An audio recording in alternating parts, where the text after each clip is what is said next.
네, 안녕하십니까. 오늘은 자유와 상생 네트워크 자상넷입니다. 과 차세대 미래전략연구원 등 우파 시민단체들이 함께 마련한 제20대 대선 후보와의 대화 첫날입니다. 네, 오늘 이 간담회를 진행하는 저는 자상넷의 상임 집행위원장직을 맡고 있는 임기철입니다.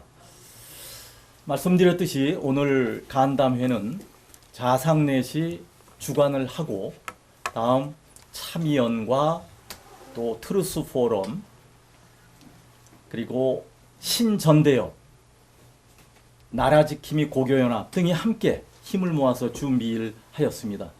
또한 온라인으로 줌회의 통해서 많은 회원들께서 참석하고 계십니다. 첫 번째 간담회로 국민의힘의 유승민 예비 후보님을 모셨습니다.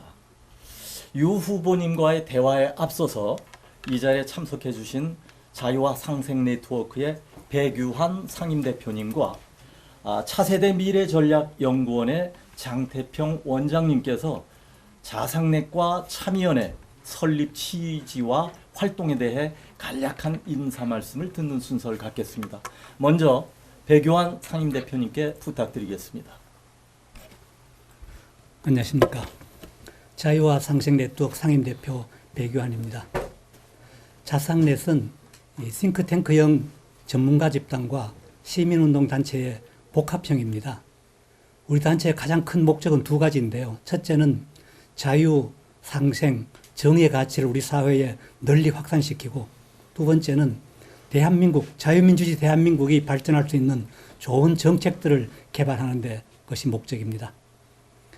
우리의 목적을 달성하기 위해서는 사실 대한민국의 가장 훌륭한 지도자를 갖는 것이 중요합니다. 그래서 저희가 내년 대선에 관심을 많이 가지고 유력한 자유민주주의를 지킬 수 있는 후보들을 만나서 같이 대화하고 검증해보는 시간을 갖고 제 자리를 마련했습니다. 오늘 처음으로 유승민 후보를 모셨는데요. 여러 회원님께서 많이 참석해 주시고 또 적극적이고 날카로운 질문들을 많이 해주시기를 기대합니다. 고맙습니다. 네, 감사합니다. 이어서 장태평 참의원 원장님께서 인사 말씀을 해 주시겠습니다. 네, 부탁드리겠습니다. 네. 차세대 미래전략연구원 원장을 맡고 있는 장태평입니다. 차세대 미래전략연구원은 미국의 헤리티지 연구소와 같이 자유민주주의와 시장 자본주의의 가치를 더 확실히 세우고 그걸 국민들 간에 확산시킬 수 있도록 노력하는 그런 미국의 헤리티지 연구소를 벤치마킹하는 그런 연구소입니다. 이 연구소를 통해서 우리나라의 자유민주주의와 시장 자본주의가 더욱 활성화돼서 제2의 도약을 가져올 수 있도록 그렇게 하고 차세대 그 젊은 차세대에게 정말 진실한 또 자유민주주의와 시장 자본주의 가치에 입각한 그런 차세대 후진들을 육성해내는 그런 역할을 좀 충실히 하려고 하고 있습니다.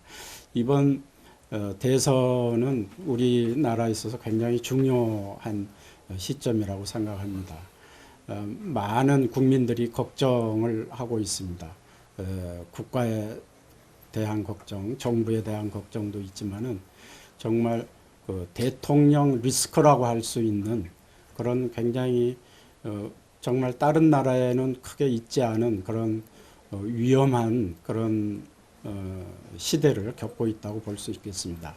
내년 3월에는 정말 우리 모든 국민이 이런 대통령 리스크에서 벗어날 수 있는 그런 계기가 되었으면 좋겠습니다. 그 일을 위해서 국힘과 또 여기 유승민 후보께서 큰 역할을 해 주실 것을 부탁을 드립니다. 이 토론회가 좋은 계기가 될 수 있기를 기대하겠습니다. 감사합니다. 네, 고맙습니다. 그러면 유승민 후보와의 대화의 진행 순서와 방식에 대해서 간략히 말씀드리겠습니다. 먼저 유 후보님께서 10분 내외로 정책의 비전 또 공약에 대해 말씀을 해 주신 후 20분에서 30분 정도로 토론회를 갖기로 하겠습니다. 그러면 유 후보님께 부탁을 드리겠습니다. 예, 네. 감사합니다. 네. 안녕하십니까. 이렇게 인사드리겠습니다. 유승민입니다. 오늘 제 캠프 사무실에 정말 귀한 손님들을 이렇게 모시고 또 줌으로 귀한 분들과 아주 소중한 대화의 시간을 갖게 돼서 정말 기쁘게 생각합니다. 앞에서 인사를 많이 소개를 해 주셨기 때문에 제 인사는 뭐 이 정도로 간단하게 생략하고 저희 중요한 공약, 정책, 국가 비전 그리고 제가 왜 대통령이 되려고 출마를 하는지에 대해서 10분 동안 말씀을 드리겠습니다. 먼저 저는 정치를 한 지 22년 차 되는 사람입니다. 대구 동구에서 4선 국회의원을 했고 또 국회에서는 국방위에 8년 또 경제관련위원회 8년 이렇게 있었습니다. 저는 다른 누구보다도 제가 대통령이 되면 꼭 성공한 정부, 성공한 대통령이 되어서 정말 대한민국을 한 단계 업그레이드 시키겠다라는 그런 꿈을 가지고 있습니다. 저는 24년 전에 1997년에 IMF 위기 때 저는 그때 당시만 해도 저는 경제학자의 길을 저희 천직으로 알고 있었습니다만은 그때 IMF 위기 때 기업과 은행들이 도산을 하고 거리에 수많은 실업자와 노숙자와 신용 파탄자들이 쏟아져 나오는 모습을 보고 이게 문제는 주로 경제에 있는데 그 해법은 정치에 있구나라는 것을 절감하고 미련 없이 경제학자의 길을 버리고 정치에 뛰어들었습니다. 정치를 하면서 여당 야당 오랫동안 해봤습니다만은 정치인으로서 저희 꿈은 대한민국을 정말 진정한 민주공화국으로 만드는 겁니다. 제가 보수 정당에 입당을 해서 보수 정치인의 길을 걸어오면서 늘 따뜻한 보수, 정의로운 보수를 외쳐온 것은 제가 진정한 민주공화국을 만들어 보자. 또 지금 여러분들께서 문재인 정부 4년 반 동안 보셨듯이 저 사이비 진보한테는 자유와 평등, 공정과 정의라는 이 중요한 헌법 가치들을 맡겨둘 수가 없다라는 그런 생각에서 그런 꿈을 가져왔습니다. 공약에 대해서 잠시 말씀을 드리겠습니다. 저는 경제에서 먼저 말씀을 드리겠습니다. 코로나 이후에 이 경제를 살리는 문제는 정말 중요한 문제라고 생각합니다. 1990년대 초반까지 우리 한국 경제는 30년 동안 세계가 놀라는 고속 성장을 했습니다. 그런데 90년대 초반부터 지금까지 30년 동안 5년마다 정권이 바뀔 때마다 성장률이 1%포인트씩 떨어지는 경제의 추락을 경험하고 있습니다. 이거는 진보 보수 가릴 것 없이 그랬습니다. 저는 다음 대통령은 이 추락하고 있는 한국 경제를 이거를 다시 일으켜 세울 수 있는 그런 문제 해결 능력이 있는 사람이 대통령이 돼야 된다고 생각을 합니다. 저는 기본적으로 자유시장 경제주의자입니다. 그러나 저는 현실에서 또 연구를 하면서 고민을 하면서 자유시장 경제가 만능은 아니다.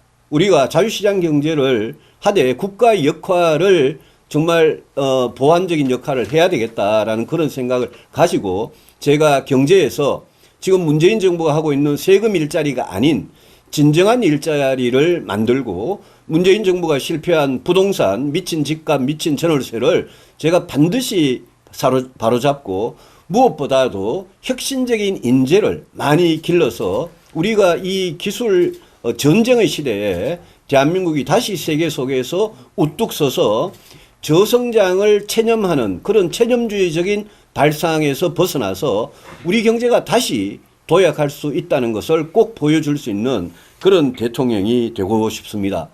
복지 분야에 있어서는 저는 문재인 이재명식으로 세금을 마구 퍼주는 이런 복지에 분명히 반대하고 있습니다. 저는 기본소득에 대해서 누구보다도 오랫동안 강하게 이재명 지사를 비판해왔고 문재인 정부가 전국민 재난지원금을 주면서 정말 어려운 자영업자와 소상공인의 삶을 외면하는 이런 데 대해서도 굉장히 비판을 해왔습니다. 저희 복지정책 중에 가장 대표적인 것은 국가가 어려운 분들에게 사각지대 없이 도움의 손길을 뻗칠 수 있는 공정소득이라는 겁니다. 일정한 기준선 이하의 소득이나 재산을 갖고 있는 국민들한테는 국가가 따뜻한 공동체를 만들기 위해서 공정소득을 지급하되 나머지의 복지는 사회복지 서비스가 발달한 유럽 국가와 같이 우리가 OECD 중간 정도의 수준의 복지는 해야 된다. 그런데 복지가 세금 없이는 이루어질 수 없기 때문에 제가 늘 하던 정세 없는 복지는 허구다. 이 중부담 중복지로 가야 된다라는 차원에서 국민들을 설득해서 우리가 따뜻한 복지국가를 하기 위해서는 어느 정도 국민들께서 세금 부담도 하셔야 된다라는 점을 설득을 하겠습니다. 노동개혁에 대해서 간단히 말씀을 드리겠습니다. 저는 민주노총이나 정교조가 불법 행위를 하면 엄하게 저는 처벌을 할 것입니다. 그러나 그와 동시에 우리가 북한하고도 핵 문제를 풀기 위해서 대화를 하는데 민주노총이나 정교조도 저는 늘 그 사람들이 법을 지켜야 되는 상대지만 그 사람들은 또 노동개혁을 위한 저는 대화의 상대라고 생각합니다. 유럽의 스웨덴이나 네덜란드나 독일이나 덴마크 같은 나라들을 보면 경제 위기를 맞이했을 때는 노사정이 이렇게 협약을 해서 경제 위기를 극복하기 위해서 기업은 기업대로 핵심 이익을 양보를 하고 노동은 노동대로 핵심 이익을 양보하는 그런 사회적 대타협을 이루었습니다. 그러나 역대 우리 정부에서는 그런 사회적 대타협을 이룬 정부가 없습니다. 저는 제가 대통령이 되면 기업과 노동 중간에서 정말 공정한 위치에서 노동과 복지의 개혁을 노동과 기업을 상대로 해낼 수 있는 그런 대통령이 꼭 되고 싶습니다. 부동산 대책은 저는 문재인 정부가 한 거와 완전히 다른 정책으로 가겠습니다. 그러나 일부 국민의힘 후보가 이야기하는 원값 아파트다, 반값 아파트다, 토지 임대부 아파트다, 반의 반값 아파트다, 이런 거는 전부 다 전체 국민을 상대로 하는 부동산 정책이 아니고 일부 소수층의 로또 당첨에 불과합니다. 저는 이런 표를 의식한 그런 이 비현실적인 또 국민의 세금이 들어가는 그런 공약은 하지 않겠습니다. 저는 부동산 공급 대책을 확실하게 하고 규제를 풀고 부동산 세금을 낮추어서 부동산 가격 전반적으로 시가를 시세를 안정시키는 그런 정책을 추진하겠다는 말씀을 드립니다. 시간이 많이 돼서 마지막으로 외교 안보와 인구 정책에 대해서 말씀을 드리겠습니다. 다음 대통령은 코로나 이후에 저성장 문제, 저출산 문제, 또 양극화 불평등 문제라는 시대의 문제가 이런 문제들이 원래 있었는데 오랫동안 있었는데 코로나 이후에 이 문제들이 더 심각해질 것입니다. 그런데 이 문제 해결의 고리를 어디에서 풀어나가느냐, 저는 그 방아쇠가 필요하다고 생각을 합니다. 그래서 국가 전체의 전략이 저는 경제 성장을 하는데 가장 주안점을 두고 경제 성장을 하고 나면 거기에서 일자리가 생기고 소득이 생기고 세금이 나올 수 있기 때문에 그걸로 저는 양극화 불평등을 해소하고 또 인구 정책에 필요한 그런 예산을 쓰겠다는 말씀을 드립니다. 마지막으로 외교 안보입니다. 안미 경중의 시대는 끝났습니다. 우리가 사드를 도입할 때 분명히 중국으로부터 아주 극심한 경제 보복을 받으면서 안보는 미국하고 하고 경제는 중국하고 하는 그런 전략은, 그런 수십 년 된 전략은 이제는 끝이 났습니다. 이제는 미중 사이의 갈등 속에서 우리가 안보와 경제를 1차적으로 누구하고 할 거냐를 분명히 해야 될 선택의 순간이 온다고 봅니다. 저는 그게 미국이라는 생각을 분명히 갖고 있습니다. 제가 국회 국방위에서 8년을 보내면서 한미 동맹이 우리나라의 국민들의 생명과 안전을 지키는데, 재산을 지키는데 얼마나 중요하고 나라를 지키는데 얼마나 중요한지를 제가 몸소 겪었습니다. 저는 한미 동맹을 더 한층 한미 간의 신뢰를 강화하고 동맹의 구체적인 내용을 더 강화하면서, 그러면서 그와 동시에 우리 자주국방력을 확실하게 키워서 중국, 러시아, 일본 어느 나라든 우리 대한민국을 함부로 넘보면, 우리의 주권과 안보를 건드리면 자기들도 크게 다칠 수 있다는 그런 두려움을 갖는 그런 강한 대한민국으로 만들겠습니다. 중국하고는 서로 국가 이익을 가지고 협력을 하겠습니다. 저는 미국 정부를 설득해서 나토식 핵공유라는 이 공약은 제가 4년 전에 제가 가장 먼저 이 한반도 안보에서 게임 체인저라고 제가 주장을 해서 지금 많은 후보들이 나토식 핵공유를 받아들이고 있습니다. 미국을 설득해서 나토식으로 핵공유를 하게 되면 그러면 저는 중국이 움직일 수 있다고 생각하고 중국이 가장 두려워하는 대한민국의 이 나토식 핵공유 핵무장에 대해서 중국이 두려워하면 중국은 그때부터는 북한의 비핵화에 진정한 협조를 할 수 있을 거라고 생각을 합니다. 시간이 1, 2분 오버됐습니다만 이 정도로 제 공약의 핵심적인 줄거리를 말씀을 드리고 이제 뭐 여러분들께서 어떤 질문을 해주시더라도 답변을 드리도록 하겠습니다. 감사합니다. 네, 열정적인 공약 발표 감사드립니다. 저희 자유와 상생 네트워크는 12개 분과에 대해서 각각 정책위원회가 구성이 되어 있습니다. 오늘 줌 회의는 주로 그 분야별 정책위원장님들께서 많이 참여하고 계십니다. 유승민 후보의 공약 발표 내용을 들으시고서 우리 질문이 있으신 회원께서는 손을 드시고 말씀해 주시면 고맙겠습니다. 말씀하실 때는 간단한 자기소개를 부탁드리겠습니다. 우리 강병수 국토환경 그리고 지역정책위원장님이십니다. 저 강병수입니다. 저는 충남대학교 부총장을 겸임 끝으로 지금은 대협력위원장을 맡고 있습니다. 우리 유승민 후보님은 제가 평소에 참 존경하는 분인데 질문하실 분이 많으니까 2개의 질문을 간단하게 말씀드리겠습니다. 첫째는 저는 후보님이 대선 후보님 가운데 가장 경제 전문가라고 생각합니다. 그래서 후보님께서 성장 동력을 자주 말씀하시는데 앞으로 산업이나 각 분야 성장 동력이 무엇이라고 생각하시는지 좀 말씀해 주시고요. 2번째는 또 후보님께서 여가부 폐지를 강하게 주장하시고 계시는데 혹시 앞으로 대통령이 되신다면 경제부처는 어떻게 조직 개편하는 것이 바람직한지 거기에 대해서 말씀해 주시면 감사하겠습니다. 네, 강병수 부총장님 감사합니다.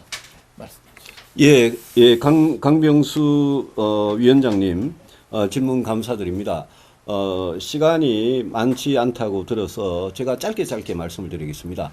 새로운 성장 동력은 과거와 같이 노동을 투입하고 자본을 투입하는 그런 시대는 이제는 완전히 끝났습니다. 앞으로 우리 경제의 성장 동력은 딱 저는 한 가지라고 생각합니다. 인재입니다. 인재.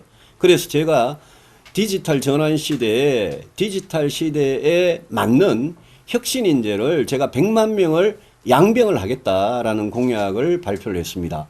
이 100만 명이라는 혁신 인재에 대해서 많은 사람들이 그거 무슨 100만 명을 어떻게 하냐, 비현실적인 거 아니냐 이렇게 비판하시는 분들도 계십니다. 그러나 지금 AI, 빅데이터, 블록체인 이런 게 앞으로 산업의 기업의 완전히 기본을 펀더멘탈을 바꾸어 나가는 이런 세상에서 우리가 혁신 인재 100만 명을 양성하지 않으면 이미 우리는 미국과 중국 이런 나라에 한참 뒤처지고 있기 때문에 이 혁신 인재만이 기업을 살리고 산업을 살리고 새로운 산업을 개척해 나갈 거다 이런 생각을 가지고 있습니다. 혁신 인재 100만 명을 양성을 하기 위해서는 교육제도, 특히 대학에서의 고등교육이 완전히 바뀌고 고등교육에 대한 정부의 투자가 굉장히 앞으로 본격적으로 이루어져야 됩니다. 저는 고등교육에 집중적인 투자가 이루어지게 하고 거기에서 이제는 문과, 이과 안에서도 각 학과별 그 구분은 그대로 두더라도 많은 인재들이 새로운 기술을 배워서 디지털 혁신 인재가 되도록 만드는데 제 모든 것을 정책 역량을 쏟아부을 생각입니다. 물론 대학의 저항이나 또 기존의 저항이 굉장히 클 거라고 저는 예상을 합니다. 그렇지만 이거를 못하면 저는 우리 경제가 살아날 수 없다는 생각을 분명히 가지고 있습니다. 여가부 폐지는 제 여러 가지 공약 중에 그냥 작은 건데 거기에 이제 많은 분들이 예민하게 반응을 하신 거고요. 경제부처에 대해서는 제가 방금 말씀드린 대로 디지털 혁신인재를 100만 명을 양성을 하려면 디지털 혁신부를 저는 만들어서 디지털 혁신부가 과거의 산자부나 과학기술부가 했던 그런 영역을 아주 혁신적으로 선도해서 나아갈 수 있도록 만들겠습니다. 또 경제부처는 과거에 제가 유학을 갔다 오고 87년에 귀국을 했을 때 그때만 해도 경제기획원이라는 게 있었고 재무부가 따로 있었습니다만 그거 두 개가 합쳐져서 재경부가 됐다가 지금은 기재부가 됐는데 저는 이 기재부라는 공용부처는 어느 정도 분리할 필요가 있다. 예산과 나머지 기능으로 좀 분리할 필요가 있다고 생각하고 예컨대 보건복지부 같은 게 엄청난 예산을 쓰면서 보건과 복지를 하는데 보건은 지금 메르스나 코로나에서 보듯이 건강, 보건, 의료 이거와 관련된 부처는 저는 독립시키는 게 맞고요. 국민의 건강과 관련된 걸로. 복지가 앞으로 가족 문제나 인구 문제나 이런 거하고 결합이 돼서 저는 보건복지 중에 복지는 가족, 인구 이런 문제하고 결합을 시키고 보건은 따로 떼는 그런 게 필요하다고 생각을 합니다. 경제부처는 지금 기재부, 고용노동부, 보건복지부, 산업자원부 이런 부처들이 여러 부처들이 있습니다만은 경제부처는 새로운 어떤 시대에 맞게 저는 재편하는 게 필요하고 전체적인 그림을 지금 말씀드릴 형편은 아닙니다만은 제가 아까 강조했듯이 디지털 혁신인재 100만 명 양성이 이게 문재인 정부의 세금 일자리 이런 공무원 많이 뽑고 이런 거하고 정반대로 가는 정책이기 때문에 이거를 어떻게 성공시키느냐 거기에 경제부처 재편의 초점을 맞추도록 하겠습니다. 네, 감사합니다. 디지털 혁신 인재 100만 명 양성. 앞서 공약을 들으면서 교육 정책이 좀 빠졌다라고 생각을 했었는데 후보님께서 바로 교육 정책의 핵심으로 말씀을 해주셨습니다. 예, 또 우리 회원님들 중에서 질의 부탁드리겠습니다. 예, 이휘진 저희 외교정책위원장님이십니다. 이휘진 대사님 말씀해 주십시오.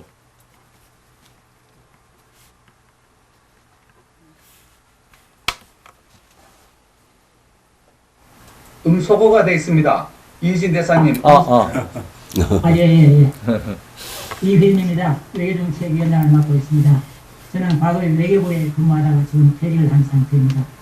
아까 유승민 후보님께서 외교 안보 분야에 대해서 간단히 말씀하셨고, 저희도 원칙적으로 동의를 합니다. 특히 중국, 미국과의 신냉전 체제, 이 냉전 체제라는 것은 과거와는 좀 다릅니다만은 대결 국면에서 우리 어떤 자세를 취할 것인가 하는 것에 대해서 원칙적으로 전적으로 동의를 하는 바입니다. 그러면은 현 정부에서 사드 배치 문제가 지금 완료가 되지 않았는데 이 후보님께서 만약 대통령이 되시면 이 사드 배치를 어떻게 할 것인지 여기에 대해서 대답을 해주시면 고맙겠고요. 일본과의 관계도 굉장히 중요합니다. 그런데 일본과의 관계가 현 정부에 들어서 여러 가지로 관계가 악화되는 그런 상태입니다.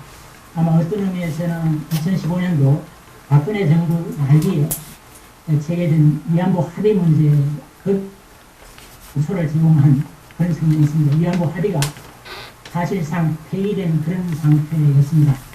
대통령이 되시면은 이 위안부 합의 문제를 어떻게 해야 할지 또 강제징용 이것은 대부분 판단이 내려져 가지고 여러 가지 뭉클어져 있는 상태입니다만 전문가적인 시각에서 여러 가지 해법이 많이 제시되고 있는 상태입니다.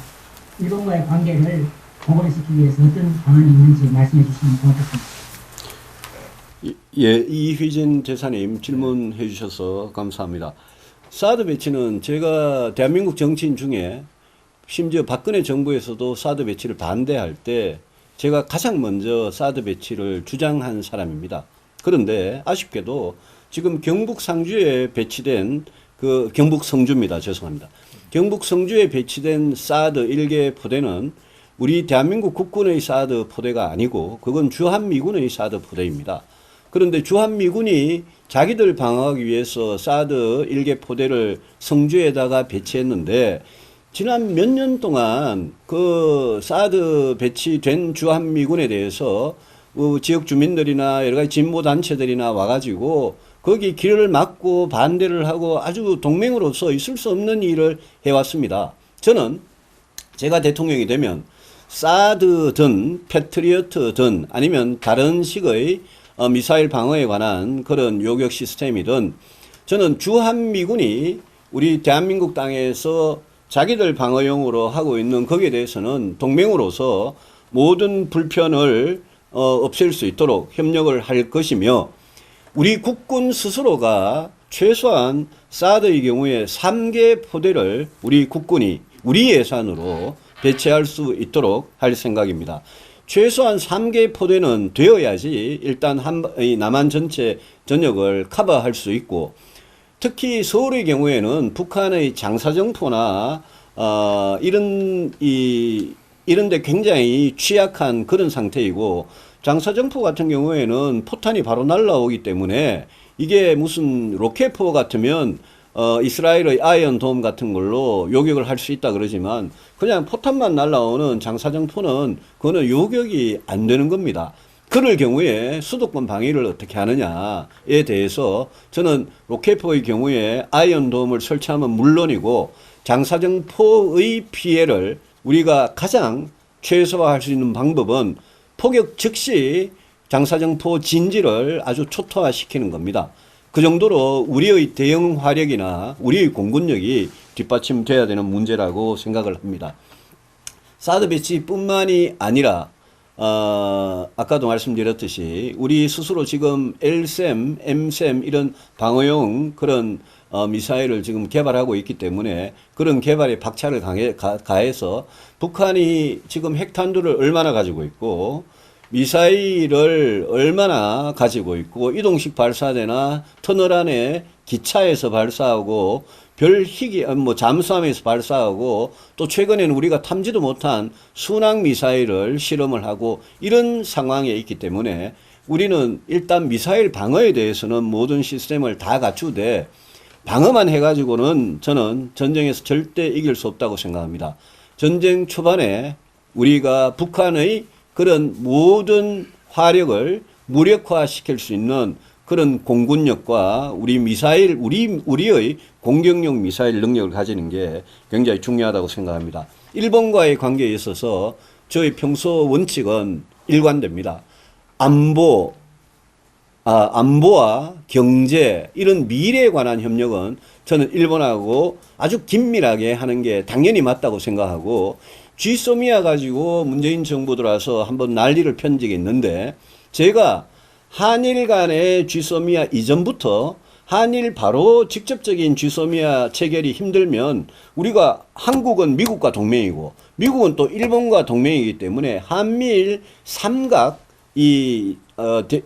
대북 북한의 핵 미사일 위협에 대해서 한미일 삼각 정보교환 체제를 제가 제안을 해서 그게 채택이 되고 그 다음에 쥐소미아가 왔었습니다.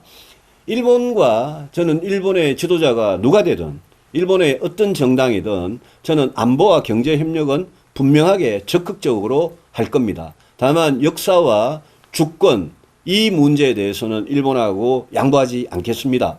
그래서 말씀하신 위안부 합의나 강제징용의 경우에 이거는 역사하고 관련된 부분이기 때문에 일본에 대해서 우리 요구를 당당하게 요구하되 일본과 만약 생각의 차이가 있으면 저는 그 차이가 있는 대로 그냥 내버려 두겠습니다.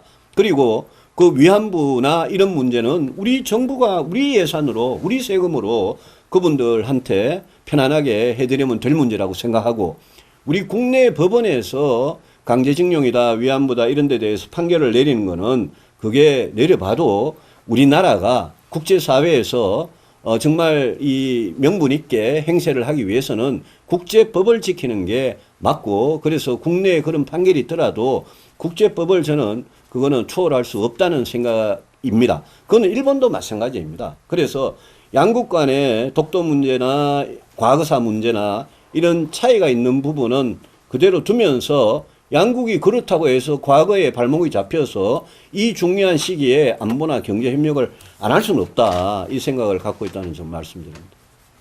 예, 감사합니다. 외교 정책이 질문이 나왔기 때문에 진행자로서 연관된 질문 한 가지 하겠습니다. 예. 어제 정의용 외교장관이 CNN 앵커와의 인터뷰에서 CNN 앵커는 미국과 일본, 호주, 이른바 쿼드 4개국 중에 3국이죠. 이것과 한국이 반중 블록에 속한 것 아니냐라는 질문을 했는데 이것에 대해 정 장관은 그것은 냉전 시대적인 사고방식이다 이렇게 응수를 했습니다. 이 부분에 대해서 상당히 논란이 많은데 혹시 후보님께서는 한반도의 지정학 또 지경학적 측면에서 봤을 때 미중 패권 전쟁에 우리가 어떻게 하면 슬기롭게 대응을 할 수 있을까? 이런 정책에 대해서 한 말씀 여쭙겠습니다. 저는 미중 패권의 그 와중에 제가 중국을 저희들이 뭐 일부러 자극할 필요는 없다고 생각합니다. 다만 제가 대통령이 되면 어제 토론회에서도 제가 윤석열 후보한테 그 질문을 하고 윤석열 후보가 그 답변이 굉장히 제가 실망스러워서 제가 이렇게 했습니다. 문재인 대통령이 중국 가가지고 시진핑 앞에서 산불을 약속하지 않았느냐. 당시에 강경화 외교부 장관이 그러지 않았느냐. 그 산불에 대해서 대통령이 만약 되면 어떻게 할 거냐 이렇게 물었고 그걸 산불을 뭐 협정도 없었고 그러기 때문에 철폐할 그런 게 아니다라고 답변을 하시길래 제가 아니다. 그거는 중국에서 우리가 산불 약속을 한 걸로 알고 있기 때문에 다음 대통령이 그게 분명히 아니라면 아니라고 이야기를 해야 된다. 그래야 중국이 똑바로 알지 않겠느냐. 이제 이런 답변을 드렸습니다만은 정의용 외교부 장관이죠. 이분이 국가안보실장 할 때부터 정말 판문점에 평양 갔다 오고 그 무렵부터 정말 문제가 많은 분입니다. 이분이 통상 쪽으로 하셨기 때문에 안보 쪽으로는 정무 쪽으로는 전혀 전문성도 없으면서 문재인 정부 들어와가지고 이분과 또 문정인 특보 뭐 이런 분들이 정말 이상한 소리를 많이 하고 특히 한미동맹의 신뢰관계를 깨부수는 그런 소리를 많이 하지 않았습니까?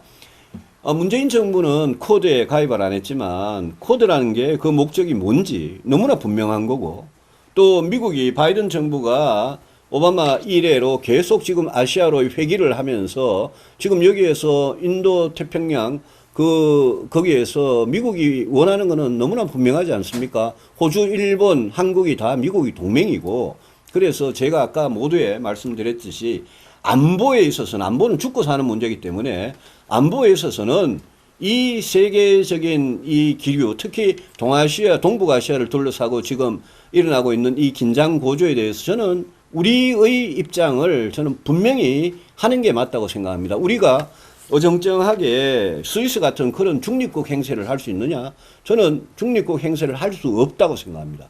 스위스가 자국의 현명한 외교와 또 자체의 힘으로 오랫동안 중립국 행세를 해왔고 그게 통했지만 여기 동북아시아에서 우리가 중국, 러시아, 일본, 미국 사이에서 우리는 중립국이다. 그거는 말이 안 되는 이야기라고 생각합니다. 그래서 저는 안보에 관해서는 제가 대통령이 되면 미국 바이든 대통령하고 한미 동맹에 대해서 완전히 처음부터 끝까지 다시 리뷰를 하는 그런 회담을 갖겠습니다. 그 회담 안에 그동안 말로만 동맹이다 그러고 21세기 새로운 관계다 이러면서 그동안 속으로는 골마 터져온 이 한미 관계를 신뢰를 회복하고 진짜 새로운 이 미중 패권의 시대에 한미 동맹의 내용을 완전히 업그레이드 시키는 그런 회담을 하겠습니다. 그 안에는 저는 나토식 핵공유도 꼭 들어가서 우리가 중국에 우리 위협할 수 있는 중국이 계속 북한의 편을 쓰고 비핵화를 방해를 하는 그런 걸 한다면 우리가 오히려 중국을 위협할 수 있는 그런 카드를 가져야 된다고 생각하고 그게 전술핵 재배치가 됐든 나토식 핵공유가 됐든 아니면 더 나아가서 한미 원자력 협정을 개정해 가지고 우리가 스스로 재처리하고 농축할 수 있는 그런 능력을 가져 가지고 핵무기 개발에 스스로 다가가든 우리는 지금 이 북한의 이 핵무장 상황에 그냥 당할 수는 없다는 생각을 분명히 가지고 있고 문재인 대통령께서 유엔 총회에 가셔가지고 정말 맥락에 어울리지 않는 그런 종전선언을 지금 또다시 이야기를 하신 거나 정의용 외교부 장관이 CNN 앵커한테 미국 정부와 미국 시민들이 다 듣는 그런 상황에서 한국이 반중 블록에 속한 게 아니다.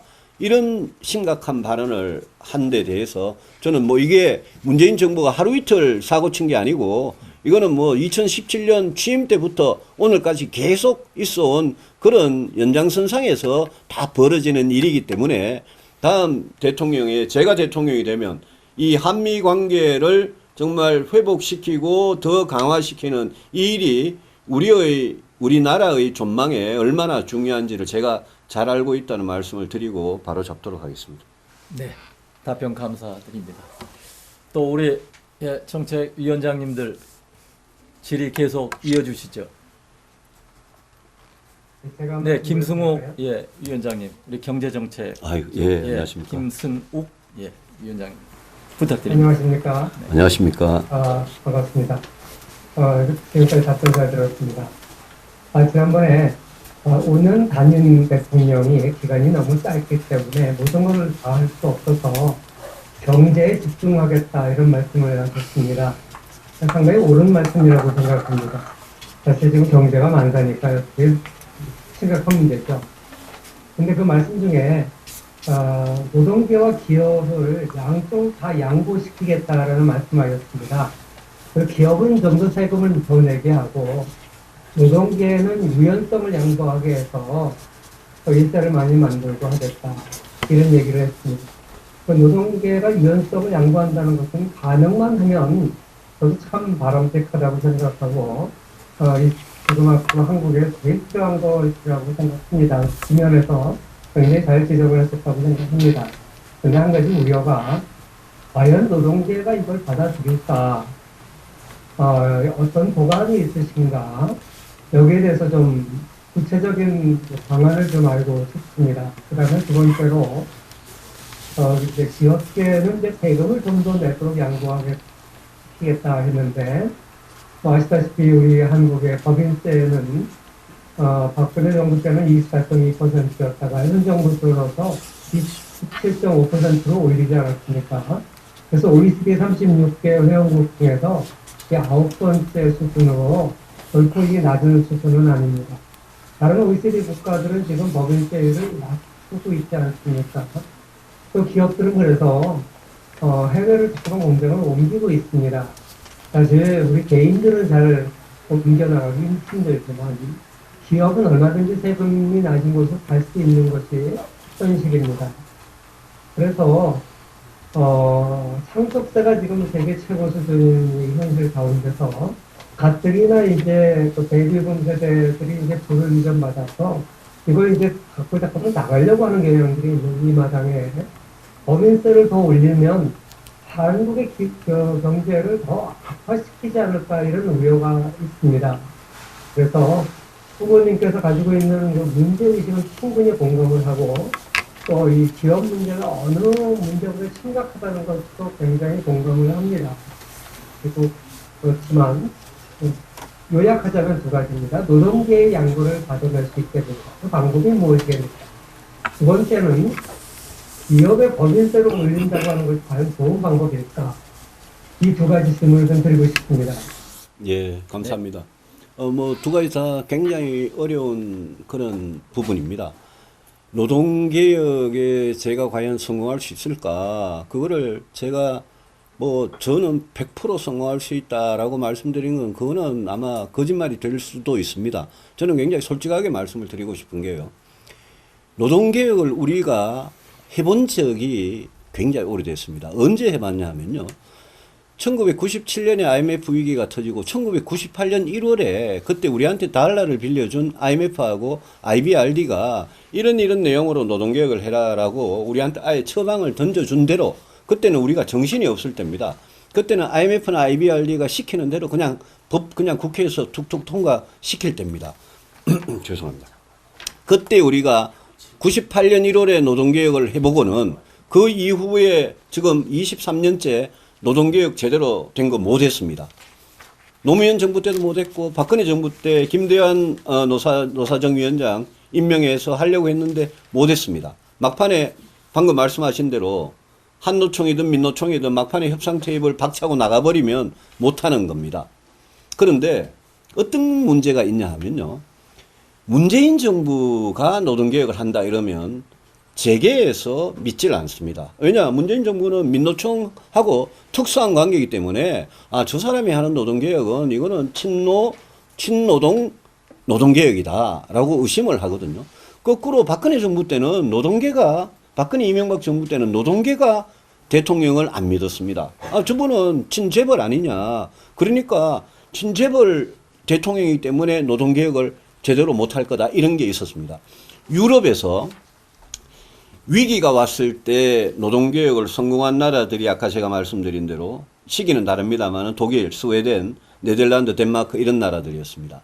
그런 모델이 있는가 하면 미국 같이 항공관제사가 파업을 하면 레이건이 다 그냥 해고해버리고 대체 인력을 찾아가 근무시키는 이런 식의 노동정책이 이렇게 다르게 있습니다. 우리나라가 어디로 갈 거냐. 우리나라가 레이건식으로 그렇게 가면 갈 수 있느냐. 저는 그것도 굉장히 어렵다고 봅니다. 가능하면 노사 양측을 설득해서 노동개혁을 할 수 있어야 된다고 생각하고 그 노동개혁이라는 게 민주노총이나 한국노총만 봐서는 안 된다. 그 노동개혁 아래는 지금 90%를 차지하는 조합원이 아닌 노조에 가입하지 않은 그 노동자들 또 비정규직 하청업체의 비정규직 노동자들 그분들이 갖는 그 문제까지도 다 해결할 수 있는 노동개혁이 돼야 된다. 그런데 제가 왜 노동 플러스 복지개혁이 돼야 한다고 이야기를 하냐면 2009년에 쌍용 자동차 파업이 났는데 그때 사람이 막 죽었습니다. 왜 그러냐면 우리나라는 실업을 당하면 해고를 당하면 이거는 해고는 살인이다라는 말이 있듯이 해고를 당하면 나와 내 집사람과 내 자식들과 이거는 거리에 내 앉아가지고 내 죽는다라는 그런 실업자들 해고 실업 노동자들의 위기의식이 있습니다. 그거를 복지에서 받쳐주지 않으면 저는 노동개혁은 불가능하다고 생각합니다. 그래서 제가 생각하는 노동개혁의 핵심은 노동 플러스 복지개혁이고 노동 플러스 복지개혁을 해야지 우리가 기업들이 해고를 마음대로 할 수 있게 하는 대신에 해고된 노동자는 국가에서 기본적으로 살게는 해주겠다라는 그게 패키지로 가야 저는 양쪽에서 받아들일 수 있는 노동개혁이 된다고 생각하고 그렇게 양쪽에서 핵심 이익을 양보하는 그런 노동개혁에 대해서 처음 시도부터 저는 되리라고 저도 그렇게 생각하지 않습니다. 굉장히 어려울 겁니다. 그렇지만 대통령이 팔을 걷어붙이고 양측을 설득하면 저는 대한민국도 불가능한 문제는 아니라고 생각하고 그걸 하지 못하면 어떻게 노동시장을 유연하게 만들 거며 어떻게 우리가 실업자들한테 이야기를 할 수 있겠냐 이런 이야기입니다. 세금 문제는 교수님 말씀하신 대로 쉽지 않습니다. 제가 중부담 중복지 정세 없는 복지는 허구다 그 말을 박근혜 대통령 시절에 제가 국회 대표연설에서 2015년에 했습니다. 정세 없는 복지는 허구다라는 말이 사실이죠. 그런데 문제는 뭐냐 하면 세금을 올려가지고 무사하게 살아남은 정권이 참 찾기가 힘듭니다. 법인세 문제도 마찬가지고요. 부가세 문제 같은 것도 마찬가지입니다. 그러면 아까 제가 말씀드린 그런 노동 플러스 복지를 노사 양측을 대통령이 정치 지도자가 모셔가지고 이런 대타협을 이룰라 그럴 때 이게 지금도 국가 채무가 이미 1,000조가 넘고 가계부채가 1,700조가 넘는데 지금 이 법인세 문제나 부가세 문제나 이런 세금 문제 발목이 잡혀가지고 만약 노동개혁이 이루어지지 않으면 저는 그게 어떻게 보면 나라 경제를 더 어렵게 만들 수도 있다라고 생각을 합니다. 그래서 기업들한테 법인세를 올려봐야 얼마나 올리겠습니까? 다만 지금 법인세가 27%라 그러지만 실효세율은 그렇게 안 되기 때문에 기업들한테 이야기를 해서 세금 부담을 좀 더 해달라. 그 다음에 세금 부담이 기업들한테만 하는 것도 아닙니다. 국민들한테 이야기해서 부가세가 됐든 소득세가 됐든 우리가 이런 걸 하는데 이 돈이 필요하다. 그 대신에 정부가 세금은 정말 아껴서 써야죠. 문재인 정부나 이재명 지사같이 이렇게 쓴다 그러면 안 되겠죠.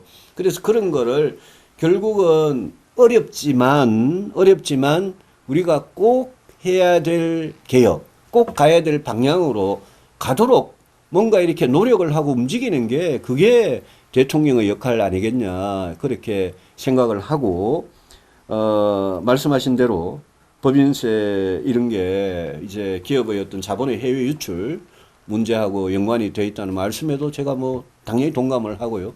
상속세 같은 게 너무 높아서 그것도 개인들이 자꾸 자본 도피를 할 유인이 된다는 말씀에도 제가 공감을 하면서도 그러면 도대체 이 돈이 어디에 나오느냐. 앞으로 더 이상은 다음 정부는 아마 국채 발행하기 굉장히 힘들 겁니다. 그래서 정부의 살림살이를, 나라의 살림살이를 국민들한테 이렇게 다 있는 대로 설명을 드리면서 기업과 노동 양측으로부터 양보를 받아내는데, 기업의 양보라는 게 세금도 있지만 저는 일자리를 해고가 자유롭다고 하더라도 최대한 일자리를 지켜나가고 또 이런 여러 가지 노력도 있기 때문에 제가 한번 그 점에 대해서 교수님 주신 말씀에 제가 더 깊이 고민해서 정말 현실적으로 통할 수 있는 그런 해법을 찾도록 노력을 해보겠습니다. 감사합니다. 네.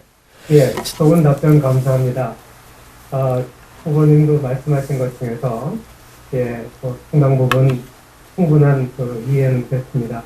한 가지만 말씀드릴 거는 실효세율이 낮다 그랬는데 그건 이제 저쪽 진영에서 늘 하는 얘기가 이제 실효세율이 낮다는 얘기인데, 사실 기업들이 많이 부담하는 구간들을 보면 실효세율이 그렇게 사실 낮지 않습니다.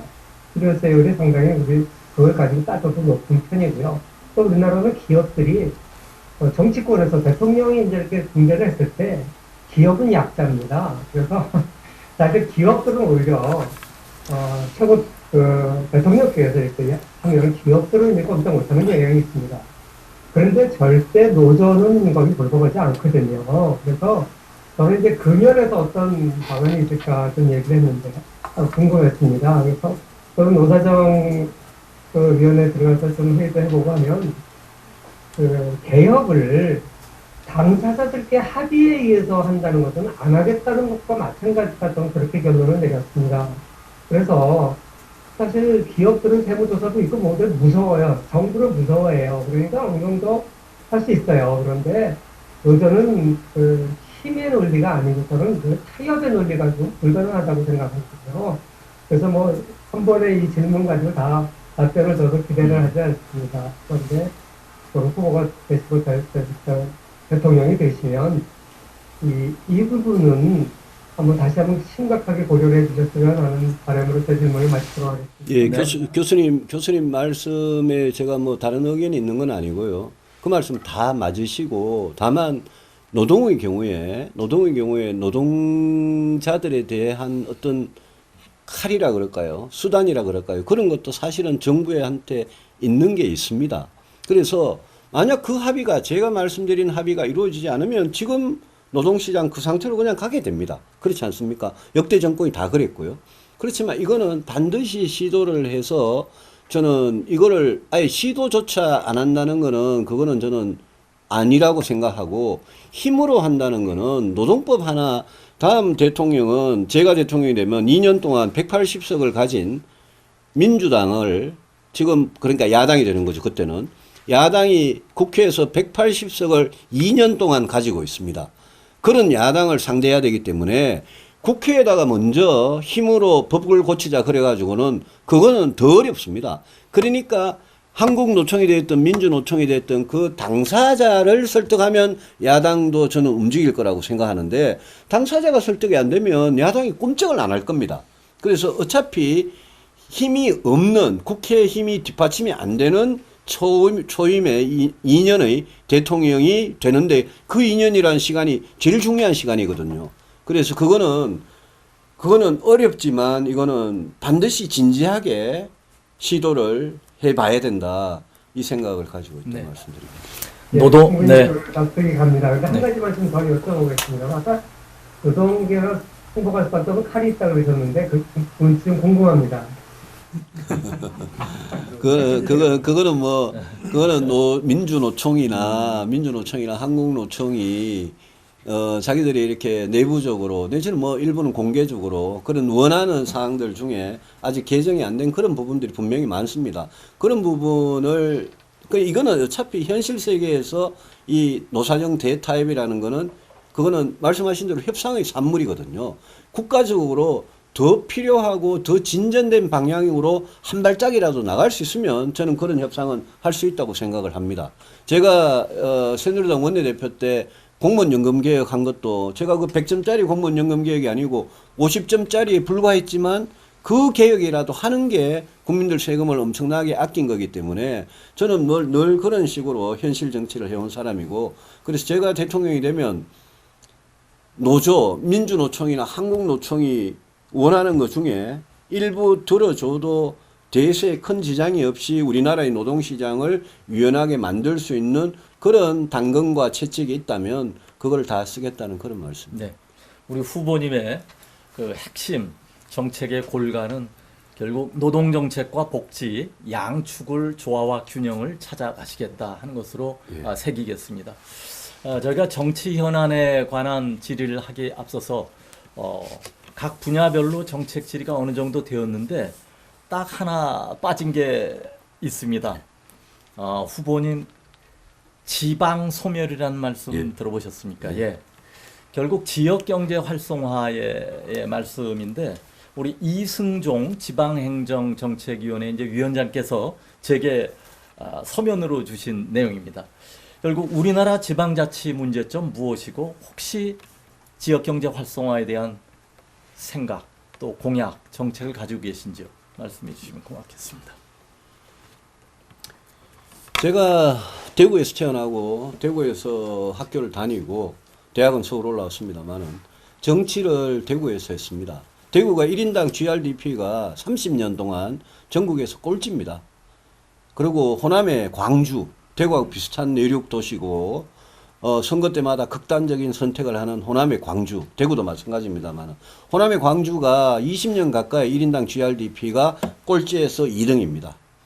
대구, 광주를 제가 왔다 갔다 하면서 지방 경제가 얼마나 어렵고 수도권도 지금 대한민국 경제 전체가 어려우니까 어렵다 이러지만 지방에 가면 얼마나 더 어려운지 제가 뭐 절감을 하고 있습니다. 심지어 우리나라에서 1인당 GRDP가 제일 높은 데가 울산인데 울산도 요즘은 젊은이들이 학교 졸업하면 취업을 못해서 다 서울 경기도로 이렇게 빠져나가는 인구 유출 문제가 울산, 부산, 뭐 대구, 경북, 뭐 경남 다 마찬가지고 호남도 마찬가지인 그런 상태입니다.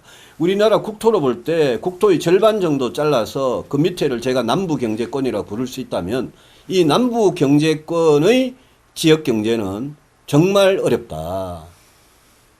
그 말씀부터 제가 인식을 하고 있다는 말씀을 드리고, 저는 지방자치에 대해서는 지방분권이다. 지방자치에 대해서는 제가 참 말을 조심해야 됩니다만은 그러면 헌법에다가 지방분권만 넣고 지방자치를 더 키워주면 이 지역경제가 어려운 게 이게 해소가 되냐? 쉽지 않다고 생각합니다. 이게 얼마나 어려웠길래 세종시를 만들고 수도 이전까지는 안 됐지만 세종시에 정부가 가고 또 이게 얼마나 어려웠으면 서울 경기도에 있는 공기업들의 본사를 다 혁신도시라고 만들어서 옮기고 지금도 대선 앞두고 민주당에서는 혁신도시 시즌2를 하려고 나머지 남아있는 수도권 지역의 공기업을 또 다 옮기려고 그렇게 지금 하고 있지 않습니까? 그런데 공기업이나 공공기관을 옮기는 거 이거는 한계가 있습니다. 서울 경기에 있는 공기업 공공기관 다 옮기고 나면 그 다음에 더 이상 옮길 그 공기업 공공기관이 없습니다. 그래서 결국은 아주 펀더멘털하게 제일 중요한 거는 부산이면 부산, 울산, 포항, 구미, 대구, 광주, 목포 이런데 산업과 기업이 있는 겁니다. 공기업이 아니라 진짜 지속 가능한 발전을 하려면 거기에 산업과 기업이 있어야 되는데 아까 말씀하신 대로 노조가 싫어서 노동이 너무 이래서 임금이 너무 높아서 세금이 높아서 그냥 다 밖에 나가버렸습니다. 이번에 SK, 삼성, LG, 현대차가 문재인 대통령 지난번 바이든하고 첫 정상회담하러 미국 갔을 때 4대 그룹에서 따라가가지고 자동차 배터리나 반도체나 이런 데 무려 44조 원 투자를 약속하고 왔습니다. 이 4대 그룹의 44조 원 투자가 만약 대한민국의 이 창원이나 울산이나 포항이나 아니면 저 광주나 이런 남부 경제권에 거기에 만약 이루어졌다면 거기 얼마나 좋은 일자리가 많이 생겼겠습니까? 그 결국 결국 근본적인 거는 어떻게 하면 해외에 안 나가게 만들어주느냐. 어떻게 하면 나갔던 기업이라도 다시 유턴할 수 있게 하느냐. 특히 그 중에서 부가가치가 낮아가지고 진짜 저임금 안 되면 어쩔 수 없는 기업은 절대 안 돌아올 겁니다. 근데 앞으로 배터리나 반도체 같이 앞으로 우리가 먹고 살아야 할 그런 산업에서 나가는 거 이거는 저는 심각하다고 생각을 하거든요. 그래서 이 문제를 해결하려면 너무 원론적인 말씀 같습니다만은 아까 노동개혁 이거 진짜 무슨 수를 쓰더라도 해결하지 않으면 노동하고 규제의 문제 해결하지 않으면 저는 세금 때문에 법인세 때문에 나간다고 말씀하시는데 저는 그거보다는 인재가 없고 안에 노동개혁이 제대로 안 돼 있고 또 규제가 심하고 저는 이런 부분들이 기업이 나가는데 저는 훨씬 중요한 팩터라고 생각을 합니다. 법인세가 1, 2%더 높아서 그거 따먹으러 바깥에 나간다 이거보다는 노동 문제가 저는 제일 심각하다. 그래서 어떤 희생을 치르더라도 이거는 꼭 개혁을 해야 된다라는 그런 생각을 가지고 있다는 말씀을 드리고 제가 이런 이야기를 했습니다. 앞으로 세계가 반도체 전쟁을 합니다. 반도체가 이제 메모리가 있고 비메모리가 있는데요. 우리 메모리 분야는 삼성이고 SK 하이닉스고 세계 최고입니다. 그래서 그런데 메모리 분야는 전부 다 뭐 저 기흥에 있고 저 평택에 있고 청주에 있고 전부 다 이 청주 충북까지를 그걸 한다면 이천에 있고 전부 다 경기도 수도권에 메모리 분야가 다 있습니다. 그러니까 메모리 분야로 돈을 엄청나게 버리는데 엄청나게 버리는 그 회사의 직원과 가족들은 전부 다 수도권에 그냥 다 사는 겁니다. 그런데 비메모리 분야는 우리 대기업들이나 중소기업들이나 무슨 팹리스다, 파운드리다, 시스템 반도체다 이런 거는 굉장히 약합니다. 그래서 제가 남부 경제권에 호남과 영남을 아우르는 남부 경제권에 저는 반도체 미래 도시를 짓겠다. 그걸 비메모리 분야에 짓겠다라고 제가 약속을 했습니다. 이거는 SK나 삼성이 투자하기를 굉장히 꺼려하는 분야입니다. 불확실성이 크고 리스크가 큰 분야입니다. 제가 정부가 먼저 50조를 선투자하겠다. 그러니까 기업들이 따라와라. 잘 되면 정부가 주식 팔고 나가겠다. 민간이 알아서 해라. 라는 걸로 제가 남부에 반도체 미래도시 같은 걸 건설해서 비메모리 분야에서 세계 반도체 전쟁에서 우리가 대한민국이 이길 수 있도록 하겠다라고 그거를 제가 성공시킬 수 있다면 저는 이런 게 대구에 있는 경북대학, 영남대학, 계명대학이 됐든 광주에 있는 전남대나 조선대가 됐든 부산에 있는 부산대나 동아대가 됐든 이 지방에 있는 젊은 인재들이 대학을 졸업하고 나서 굳이 서울, 인천, 경기까지 안 와도 되는 그런 걸 만들어주지 않으면 그거는 대학도 죽고 산업도 죽고 지역도 죽는 겁니다.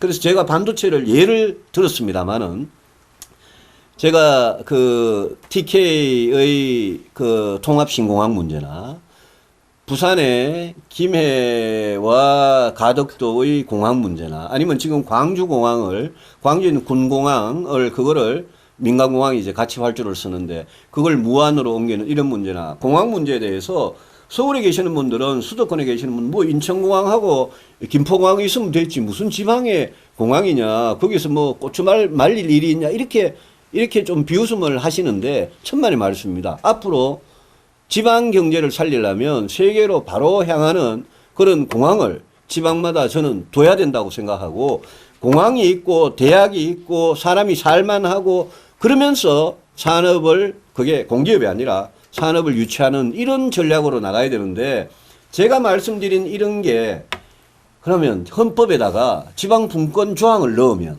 그다음에 지금 시도지사들한테 뭐 예산 좀 더 주고 조세권 좀 더 주고 시도지사들이 뭐 마음대로 할 수 있도록 하면 그러면 해결이 되느냐?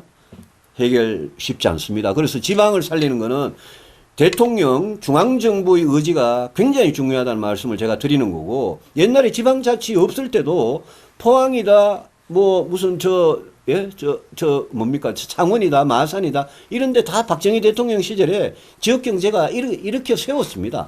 그게 오히려 갈수록 지금 지방자치 시대에 오히려 갈수록 경쟁력을 잃고 있기 때문에 저는 좀 이걸 실용적으로 효율적으로 생각할 필요가 있다는 말씀을 좀 드립니다. 네. 약속했던 시간이 지금 거의 다 되었습니다. 마지막으로 그 정치 현안에 관한 질의를 몇 가지 할 텐데요. 우리 참의원에서 주관이 돼서 한 달 전에 여론조사를 실시했습니다. 그 결과에서 좀 유의미한 내용이 나왔기 때문에 우리 참의원의 장태평 원장님께서 질의 한 가지 해주시겠습니다. 네. 아주 밤새 해도 시간이 모자랄 것 같습니다. 아주 유 후보님께서 아주 세세하고 거침없이 모든 것에서 환히 알고 계시다는 그런 느낌을 받습니다. 그 참의원 주도로 대선 관련 여론조사를 했는데 응답자의 50.5%가 이 정권 교체를 원하는 것으로 나왔습니다. 그 다음 질문이 그러면 국민의힘이 제대로 역할을 하고 있느냐 그렇게 했더니 그렇다고 대답한 사람이 14% 정도밖에 안 됐습니다. 그 유 후보님께서 이 국민의힘이 정말 혁신도 하고 면모를 일신해야지 그렇지 않으면 오히려 대통령 후보 뒷다리 잡는 그런 당이 될 것 같다 그런 생각이 듭니다. 그래서 당 개혁이라든가 어떻게 하면 그 일신할 수 있을지 그거 한번 대답을 해주시고요. 연결시켜서 지금 그 홍준표 후보께서도 그 의원 수를 줄인다든가 국회 개혁 문제를 제기를 했는데 우리 정치가 정말 낙후돼 있다고 봐야 됩니다. 그래서 그 국회의원 특권이라든가 선거제도라든가 공천제도라든가 이런 모든 문제점들이 많은데 이런 정치 개혁을 어떻게 할 수 있는지 이렇게 해서 국민들한테 정말 희망을 주는 그런 정치를 해야 된다 이렇게 생각을 하는데 이런 거에 대한 후보님의 어떤 비전을 한번 듣고 싶습니다. 예,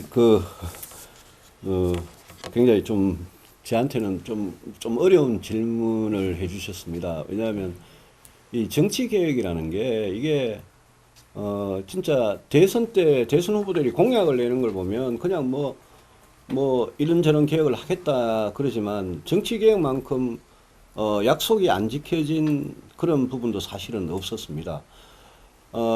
많은 분들이 정치인들이 이제 권력 구조에 대한 이야기를 하고 또 국회의원들은 내각제를 굉장히 선호하는 비율이 높습니다. 근데 국민들 여론하고는 많이 다르다고 생각합니다. 저는 우리나라가 통일이 될 때까지는 저는 대통령제를 유지하는 게 좋다고 생각하고 그 대신에 5년 단임제보다는 저는 8년 중임제로 갈 수 있는 그런 개헌이 권력 구조에 대해서는 이루어졌으면 좋겠고 통일이 되면 저는 내각제로 가도 좋다는 생각입니다. 통일이 되고 어느 정도 경제적으로 선진화가 되면요. 그러면 국회도 상원 하원으로 이렇게 나누고 통일된 대한민국에서는 그 다음에 이 대통령제보다는 뭐 유럽식으로 내각제도 가도 좋겠다는 생각인데 통일이 될 때까지는 저는 대통령제가 맞는 거 아니냐 논리적으로도 직관적으로도 그런 생각을 많이 갖고 있습니다. 국회의원 특권을 내려놓는 건 저는 뭐 모든 특권을 다 내려놔도 좋다는 생각입니다. 불체포 면책 특권을 포함해서 모든 특권을 저는 다 내려놔도 좋다는 생각인데 다만 국회의원 숫자를 줄이는 문제는 그렇게 간단하지는 않습니다. 저는 국회의원의 세비를 뭐 국회의원의 이제 월급 연봉이죠. 국회의원의 세비를 저는 차라리 반으로 줄이는 한이 있더라도 저는 국회의원 숫자를 줄이는 거는 그거는 여러분들 국민 여러분들께서 국회의원을 불신하고 미워하시는 거는 제가 뭐 너무나 잘 알고 있는데 근데 국회의원들이 보기보다 무지 바쁩니다. 지역구 국회의원들은 주말은 지역에 가서 선거 때문에 다음 선거 때문에 맨날 왔다 갔다 하고 인사하고 다녀야 되고 주중에 4일 내지 5일을 국회에 있는데 주중에도 어떨 때 걸핏하면 또 지역구 왔다 갔다 해야 되고요. 그러면서 국회가 여러분을 대변하는 국민을 대변하는 그런 기능을 다하려면 공부는 얼마나 제대로 해야 되며 모든 투표하는 법안에 대해서 자기가 얼마나 제대로 알고 있어야 됩니까? 국회는 상임위가 중심인데 이 상임위가 지금 16개가 있고 특위가 2개인가 그렇게 있는데요. 이 상임위원들을 그럼 100명을 하면 상임위에 도대체 몇 명이 돌아가겠습니까? 그래서 국회의원을 300명을 100명으로 줄이겠다. 딱 보면 굉장히 화끈하고 국민이 좋아할 공약 같아도 차라리 면책특권을 없애고 차라리 세비를 깎는 한이 있어도 인원수를 줄이는 거는 이거는 다시 좀 생각해 봐야 된다. 제대로 일할 국회의원을 뽑는 게 중요하지 인원수를 줄여가지고 국회의원 한 명한테 돌아오는 그 업무의 분량이 더 3배로 과중되게 만드는 게 이게 진짜 잘하는 거냐에 대해서는 좀 다른 생각을 가지고 있다는 말씀을 드리고요. 우리 당의 개혁에 대해서 질문을 주셨습니다. 저는 2000년 2월 14일 날 발렌타인데이 때 당시 한나라당 이회창 총재께서 저에게 여의도 연구소장을 맡아달라 그래서 그때 입당하면서 여의도 연구소장을 하면서 정치를 시작을 했습니다. 야당 때입니다. 그래서 야당을 8년 하고 그 다음에 여당을 9년 하고 다시 이제 야당 정치인이 됐습니다. 저는 우리 보수 정치를 보면서 늘 현장에서 제가 정말 많은 반성을 했습니다. 저는 김대중 노무현 정부 때 누구보다도 앞장서서 우리 당시에 뭐 노무현 탄핵 이후에 국회에서 싸우면 큰일 난다 이럴 때 제가 제일 앞장서 가지고 노무현 정부하고 초선 때 투쟁을 한 사람입니다. DJ 정부 때는 여의도 연구소장으로서 진짜 저는 야당 때 이것저것 안 가리고 투쟁을 제일 앞에서 했습니다. 그렇게 어렵게 10년을 보내고 정권을 처음 잃고 어렵게 10년을 보내고 이제 2007년에 대선에서 이명박 후보가 당시 정동영 후보한테 이겨가지고 우리가 정권을 10년 만에 되찾았습니다. 그때 저는 제가 대통령이 된 이명박 후보, 이명박 대통령한테 또 그 다음에 대통령이 된 박근혜 대통령한테 저는 하나도 그분들 덕을 본 적도 없고 하나도 바란 것도 없습니다. 어떤 사람들은 총리도 하고 부총리도 하고 장관도 하고 잘도 해먹는데 저는 하나도 바란 거 없습니다. 다만 보수가 10년 동안 절치부심해가지고 정권을 잡았는데 아니 진짜 DJ 노무현보다 잘해야 되지 않겠느냐 그거 하나밖에 없었습니다. 그런데 우리 냉정하게 생각해 보면 이명박 박근혜 9년이 과연 DJ 노무현 10년보다 국민들 보기에 국민의 눈에 우리 눈 말고 국민들 보기에 과연 잘했느냐라는 반성을 제가 하게 됐습니다. 그래서 제가 이명박 박근혜 9년 동안을 이 한나라당 새누리당 안에서 제가 제일 쓴소리 많이 하는 살아있는 권력한테 제일 쓴소리 많이 하는 사람이 정치인이 제가 그때 됐던 겁니다. 그런데 우리가 못해서 우리 스스로 발을 걸고 넘어져서 우리가 문재인 정권한테 정권을 내줬습니다. 제가 이번에 만약 정권을 찾아오면 우리 진짜 저는 잘해야 됩니다. 보수 정당, 보수 정치가 잘하는 게 뭐냐? 저는 3가지라고 생각합니다. 하나는 저 진보들보다 우리가 더 나라의 두 기능이 경제 안보 아니겠습니까? 경제 안보를 튼튼하게 하는데 우리가 더 유능해야 됩니다. 제가 여당 때 민주당 사람들한테 제일 듣기 싫은 말이 경제 망친 새누리당, 안보 망친 새누리당, 경제와 안보에 무능한 새누리당. 그런데 우리가 그 사람들이 감히 그런 이야기를 하지 못할 정도로 우리가 경제를 살리고 진짜 대한민국 안보를 지키는데 우리가 유능했던가 그렇게 자신 있게 말할 수가 없었습니다. 지금 이번에 우리가 정권을 잡으면 저 민주당 엉터리 세력들보다 우리가 경제 살리고 안보를 튼튼하게 하는데 우리가 훨씬 더 유능한 문제 해결 능력을 갖고 있는 정치 세력이고 그런 대통령이라는 걸 우리가 꼭 보여주는 게 첫 번째입니다. 두 번째는 우리가 저들보다 더 개혁적이고 더 깨끗해야 됩니다. 저 얼마나 부패하고 불법이고 거짓말하고 위선적이고 특권과 반칙에 쩔어 있습니까? 조국 씨 보면 알지 않습니까? 그런데 우리가 그 사람들 보고 반칙과 특권, 위선, 거짓 이거를 그 사람들한테 마음 놓고 우리가 비난하지 못하는 그런 부분이 우리 당에 아직 남아 있습니다. 저는 우리 당이 저들보다 훨씬 더 깨끗하고 개혁적으로 정치를 해야 된다고 생각합니다. 세 번째는 저는 이게 굉장히 중요하다고 생각하는데 아까 모두 말씀에 자유민주주의 또 자본주의 시장경제 말씀을 해 주셨습니다. 100% 동감합니다. 저도 자유시장경제주의자입니다. 그런데 오늘날 현대 자본주의, 시장경제, 민주주의 국가가 과거 아주 수백 년 전에 그런 민주주의와 그런 시장경제를 추구하는 나라는 없습니다. 다 수정자본주의를 하고 있고 다 이 나라가 공산화, 사회주의화 되지 않기 위해서 공동체를 지키기 위해서 복지국가로 다 가고 있고 그러면서 성장 동력을 만들어내는 그런 혼합된 국가로 가고 있습니다. 그런 상태에서 저는 새로운 보수가, 개혁적인 보수가 우리 헌법 가치를 저 사람들보다, 저 민주당 세력들보다, 저 사이비 진보들보다 우리가 더 잘 지켰으면 좋겠습니다. 그래서 저는 자유가 중요하다고 생각합니다. 자유 중요하죠. 자유를 위해서 목숨을 바친 우리 선배들이 있으니까 자유 중요하죠. 근데 우리 헌법에는 모든 국민은 법 앞에 평등하다고 되어 있습니다. 우리 헌법에는 공정도 있고 정의도 있습니다. 우리 헌법에는 성장도 있고 복지도 있습니다.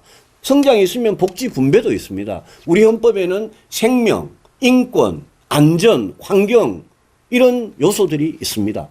저는 저 문재인 세력, 저 사이비 진보 정권이 공정과 정의와 평등을 말하면서 자기들이 인권과 생명은 자기 환경은 독점하는 가치인 것처럼 말하면서 거짓말을 하고 위선을 하는 거를 왜 우리가 제가 던지는 질문은 이겁니다. 저는 자유가 중요하다고 생각합니다. 그렇지만 왜 보수는 공정하면 안 되느냐? 왜 보수는 정의로우면 안 되느냐? 왜 보수는 평등을 추구할 때는 평등을 추구해 주면 안 되느냐? 저는 그 질문을 늘 제 동료 정치인들한테 던집니다. 그래서 우리 보수가 헌법 가치를 더 넓게 지켜나가자라는 이야기를 저는 늘 하고 있습니다.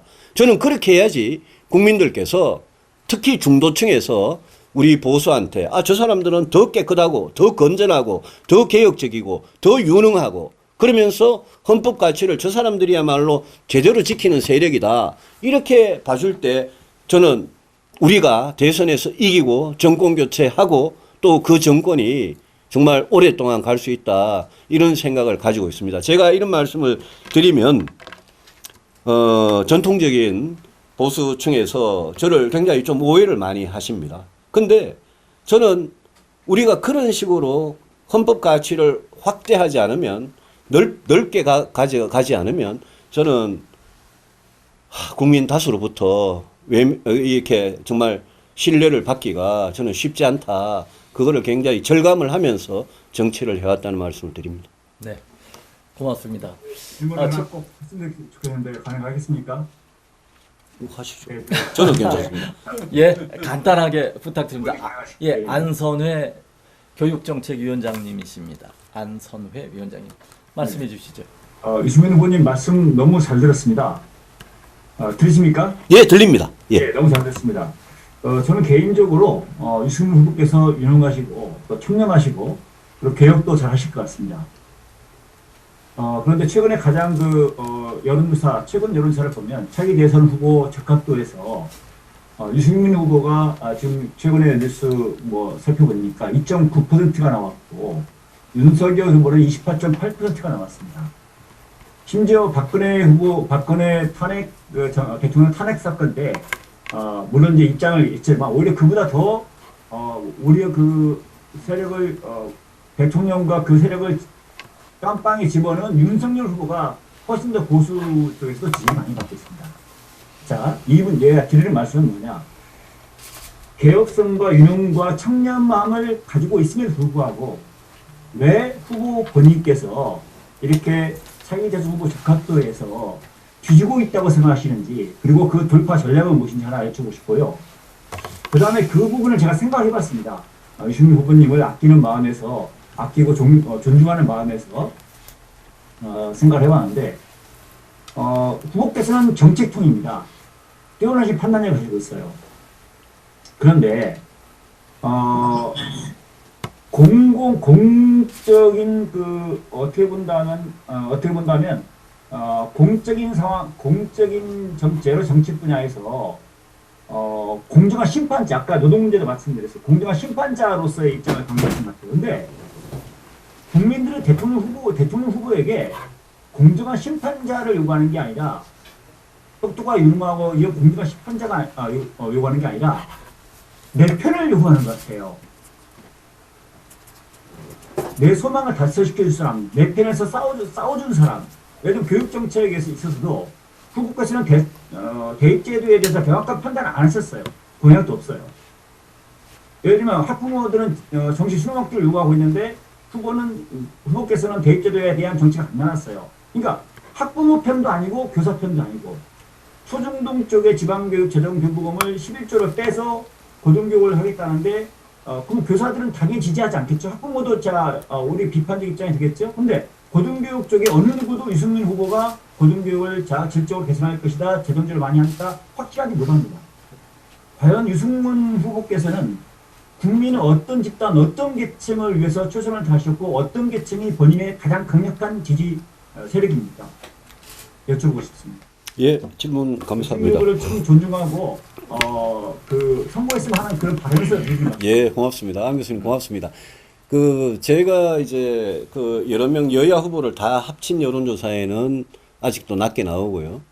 근데 경선은 뭐 그렇게 하는 게 아니니까요. 경선은 여권 후보들끼리, 야권 후보들끼리 하는 거니까 방금 말씀하신 제가 뭐 2.9% 3% 나온 이런 여론조사는 현실에서는 이루어지지 않는 그런 방식입니다. 현실에서 이루어지는 방식은 딱 두 가지입니다. 각 당이 자기 후보들 가지고 여론조사해서 붙어가지고 거기서 한 명 뽑고 그리고 한 명씩 뽑힌 사람이 1대1로 붙는 게 그게 이제 현실에서의 선거죠. 그래서 지금 의미 있는 여론조사는 야권 후보들 사이에 우리 이제 8명 남아 있는데요. 야권 후보들 사이의 여론조사가 의미가 있고 또 우리 당원들이 이제 어떻게 당원 투표가 포함되어 있으니까 그게 중요하겠죠. 거기에서 제가 지금 현재 윤석열, 홍준표 후보에 이어서 제가 한 3등 정도로 나옵니다.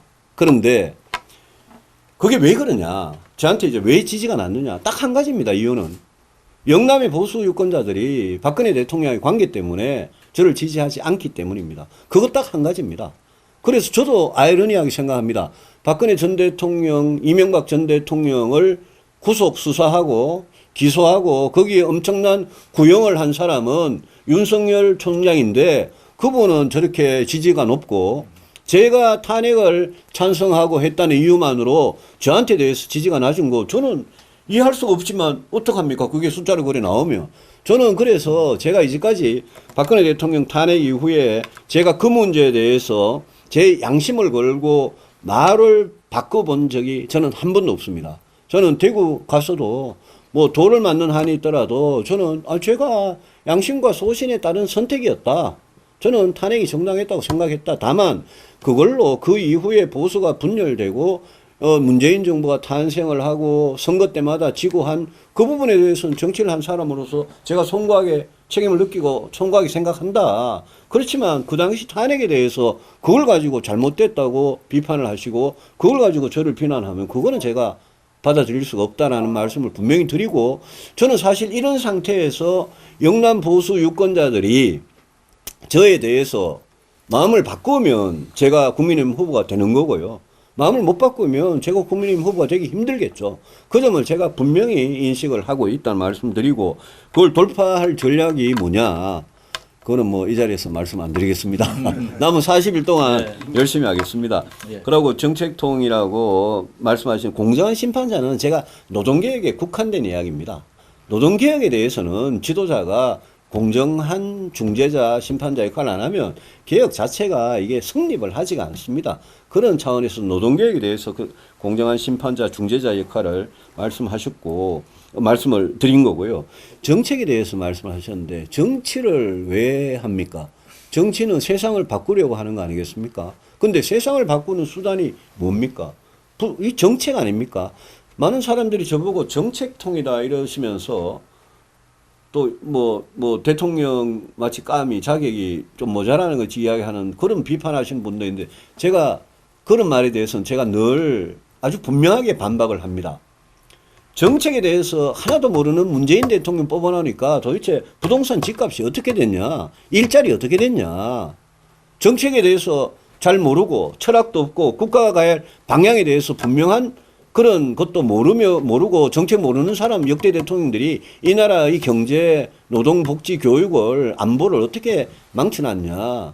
그걸 보면 저는 그런 이야기를 정책에 대해서 마치 정체는 정치의 무슨 약간 하부 그거 비슷하게 말을 하는 그런 분들을 제가 이제 이해를 못하겠다 말씀드리고, 교육 정책에 대해서는 제가 안 교수님한테 많은 가르침을 받아가면서 교육 정책 아직 발표를 안 했습니다. 발표를 안 했는데, 예, 교육 정책에 대해서 그만큼 모든 국민들이 관심이 있고 민감한 그런 정책이라는 걸 잘 알고 있고요. 지난번에 교육 정책 발표한 걸 가지고 여러 전문가들하고 지금 이렇게 다 가다듬고 4년 전 발표한 공약과 또 공약이 다르면, 저는 뭐 공약이 달라지면 말을 바꾸면 정치는 꼭 거기에 대한 설명을 해야 된다고 믿는 사람입니다. 그래서 4년 전 공약과 이번에 할 공약을 가지고 교육 공약을 많이 가다듬고 있는 중이라는 말씀을 드리겠습니다. 안 교수님께서 교육정책 전문가이셔서 제가 더 신중한 공약으로 나중에 안 교수님 칭찬을 받는 그런 교육 공약을 발표했으면 좋겠습니다. 네. 힘내시고 잘 부탁드리겠습니다. 고맙습니다. 네, 감사합니다. 예. 예. 정책은 합리성을 기반으로 하는 영역이고 정치는 국민의 감동을 얻는 그러한 일종의 감성 터치도 필요한 영역이라고 봅니다. 어느덧 1시간 20분이 지났습니다.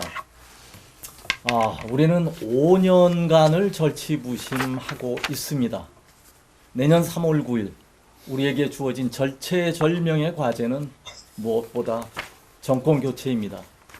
오늘 이 첫 번째 여는 간담회가 쓰러져가는, 붕괴되어 가고 있는 이 나라를 구한다는 구국의 전선에서 멋진 한 방의 축포를 쏘는 계기가 되었으면 좋겠습니다. 그래서 유승민 후보님 4강을 넘어서 국민의힘의 대선 후보가 되기를 우리가 기대하면서 감사합니다. 오늘의 간담회 여기서 접기로 하겠습니다.